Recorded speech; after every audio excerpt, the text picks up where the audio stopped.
지금과 같은 심리가 계속된다면 대리인단은 중대한 결심을 할 수밖에 없다는 점을 말씀드립니다. 재판장님, 지난 기일 증거 채택과 관련해서 간단하게 의견을 말씀드릴 기회를 좀 주십시오. 네, 하십시오.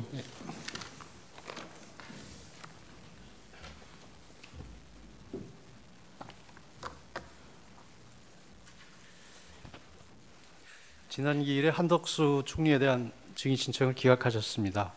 그런데 한덕수 총리는 국정의 2인자로서 비상계엄 선포를 위한 국무회의 당시 상황, 그리고 줄탄핵으로 인한 국정마비, 주요 예산 삭감, 정부 조정책 추진 법률의 발목 잡기, 위헌 입법과 국익침해 입법, 방탄 셀프 입법, 야당 대표에 대한 수사검사 및 감사원장 탄핵과 야당 대표 재판 판사에 대한 탄핵 협박과 좌표 찍기, 줄탄핵으로 인한 헌법재판소 업무 폭주와 헌법재판소 구성 방해 등 행정 및 사법 기능의 수행이 현저히 곤란한 경우를 초래한 상황 등 이번 비상계엄의 원인에 대해 누구보다 잘 알고 있습니다. 그리고 한덕수 총리에 대한 탄핵은 최상목 대통령 권한대행의 자격과도 밀접한 관련이 있으므로 우선 심리가 필요합니다. 그렇기 때문에 피청구인 측에서는 중요 증인으로 신청하였으나 관련성이 떨어진다는 이유로 기각이 되었습니다.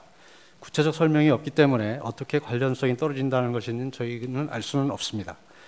그리고 투표인 명부와 실제 투표자 수 일치 여부 검증은 부정선거를 둘러싼 각종 의혹을 해소할 수 있는 가장 효과적인 방법임에도 이유 없다는 이유로 기각되었습니다. 그 이유도 잘 모르겠습니다. 지금 헌법재판소는 헌법재판소법을 비롯한 명문의 법률 규정들을 위반하여 재판을 진행하고 있으며 결론과 선고 시기를 정해놓고 달리는 것처럼 신속한 진행과 위법 불공정한 심리를 계속하고 있습니다. 이 사건 탄핵 심판은 대통령에 대한 파면 여부를 결정하는 중요한 사건입니다. 그동안 누차 저희들이 말씀드렸듯이 단심입니다. 대통령은 국민의 총의를 모은 국민투표에 선출된 최고 헌법기관으로 민주적 정당성이 가장 큰 자리입니다.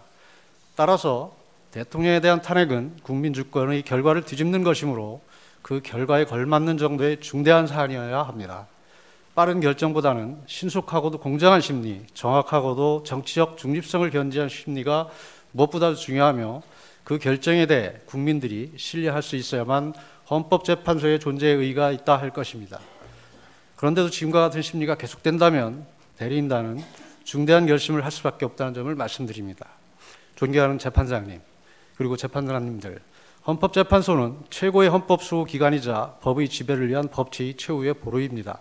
부디 현명한 결정을 해주실 것을 간절히 호소드립니다. 예, 논의해 보겠습니다.